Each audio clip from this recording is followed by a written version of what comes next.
Augustus, son of the divine Julius Caesar, founder of the eternal Roman Empire. Like this video to honor my legacy, subscribe to the channel now and watch until the very end for the full glory of Rome. Augustus, born Gaius Octavius Thurinus on September 23, 63 BC, came from a respected family in Velletri, Italy. His father, Gaius Octavius, was a senator and praetor who died when young Octavius was only 4 years old. Raised primarily by his mother, Attia, who was the niece of the famous Julius Caesar, he had a privileged upbringing. Attia's remarriage to Lucius Marcius Philippus, a consul, further elevated the family's social standing in Roman society. As a child, Octavius showed great promise in rhetoric and military training, impressing his great-uncle Julius Caesar. In 47 BC, Caesar appointed the young Octavius to the College of Pontiffs, a prestigious religious position. Octavius accompanied Caesar on his campaign in Hispania, demonstrating bravery and earning Caesar's admiration. Unbeknownst to many, Caesar secretly adopted Octavius as his heir in his will, a life-changing decision. You overreach, Antony. Rome will not follow. Follow or fall, boy. The legions are mine. Then they follow a tyrant. On March 15, 44 BC, Julius Caesar was assassinated by a group of senators led by Brutus and Cassius.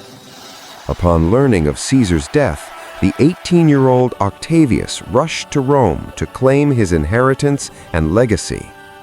He changed his name to Gaius Julius Caesar Octavianus to honor his adoptive father and assert his claim.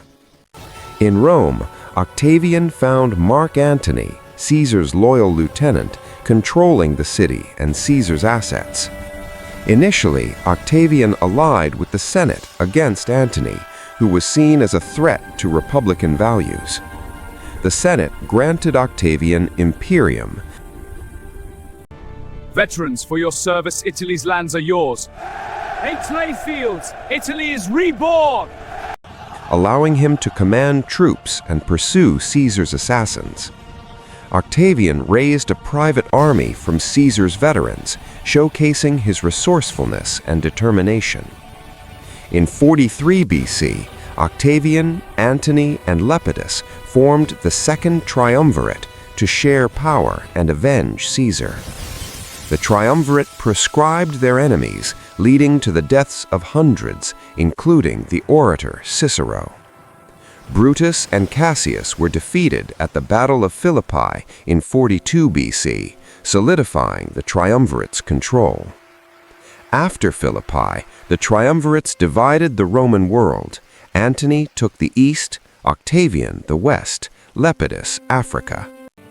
Octavian faced challenges in Italy, including land distributions to veterans and unrest from Antony's brother. In 41 BC, Lucius Antonius and Fulvia, Antony's wife, rebelled against Octavian in the Perusian War. Octavian besieged Perusia and emerged victorious, further consolidating his power in the western provinces. To strengthen alliances, Octavian married Scribonia, but the marriage was short-lived and produced a daughter, Julia. In 40 BC, the Treaty of Brundisium renewed the triumvirate and divided territories among the three leaders. Then Octavian married Livia Drusilla, who would become his lifelong partner and influential advisor. Livia's sons from her previous marriage, Tiberius and Drusus, would later play key roles in the empire.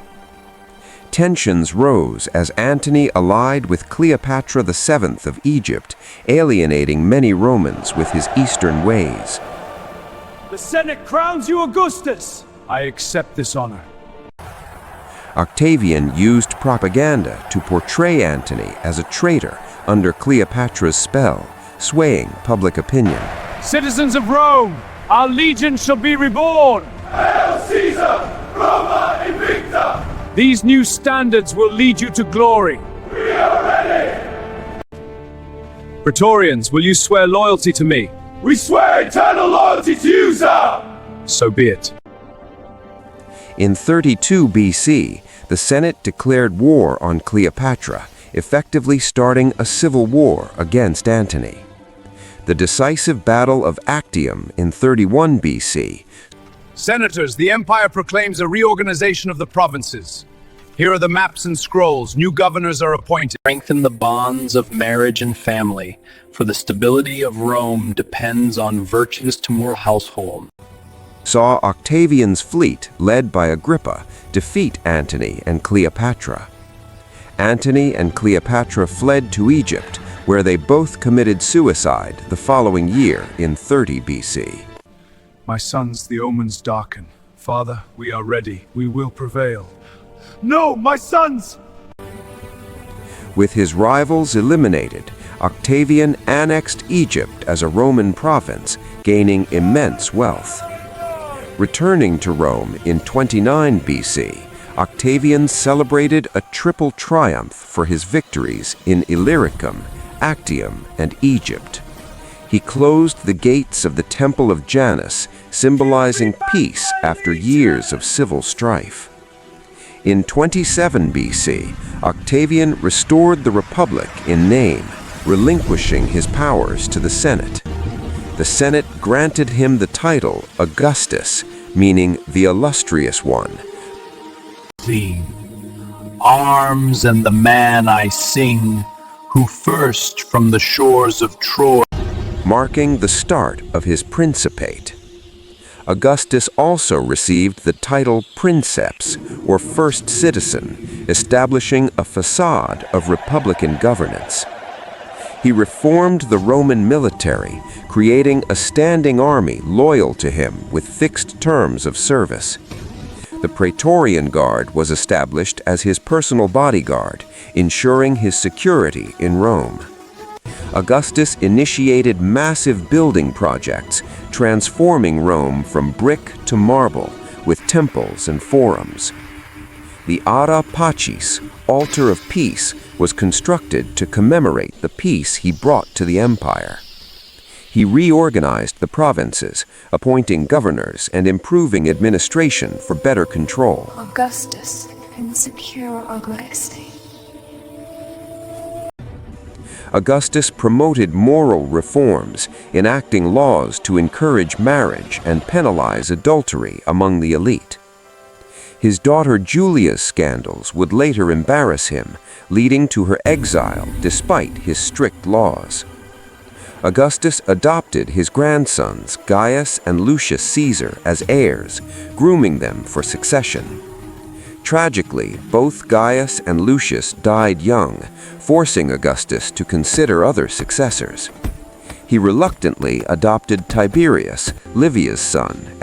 By order of the council, taxes are now fair and just for all. What does this mean for us? Lower rates and no more favors. See the scroll. This is fair. Thank you. As his heir in 4 AD, ensuring continuity. Augustus expanded the empire's borders, conquering regions in Hispania, Gaul, and the Alps. Take this bread and share it. Thank you, noble Augustus. The disastrous Battle of Teutoburg Forest in 9 AD saw 3 legions annihilated by Germanic tribes. Varus's defeat prompted Augustus to utter, "Give me back my legions," in despair over the loss. Despite setbacks, Augustus secured the Rhine as a frontier. The foundation is set. Let the dome rise. Signal the cranes. Behold, the Pantheon takes shape. And maintained peace in most provinces. He fostered arts and literature. Vanished! Rome, my muse, farewell forever! The sea claims me now. Patronizing poets like Virgil, Horace, and Ovid. Virgil's Aeneid glorified Rome's founding and Augustus's divine ancestry through Julius Caesar. Augustus reformed the calendar, renaming the month Quintilis to July after Julius Caesar. He later had Sextilis renamed August in his honor, reflecting his lasting impact on timekeeping. The Julian calendar, introduced by Caesar and refined by Augustus, remained in use for centuries. Augustus conducted censuses to assess the empire's population and resources for taxation. Have I played the part well? His Res Gestae Divi Augusti detailed his achievements, inscribed on monuments across the empire. Augustus survived several assassination attempts, including the conspiracy of Caepio and Murena. He maintained a modest lifestyle, living in a simple house on the Palatine Hill, despite his power. May the gods bless this transformation. The die is cast. Rome shall be an empire.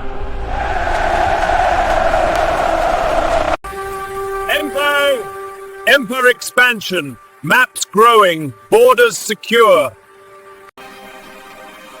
Livia's influence was profound. She advised him on politics and family matters throughout his reign.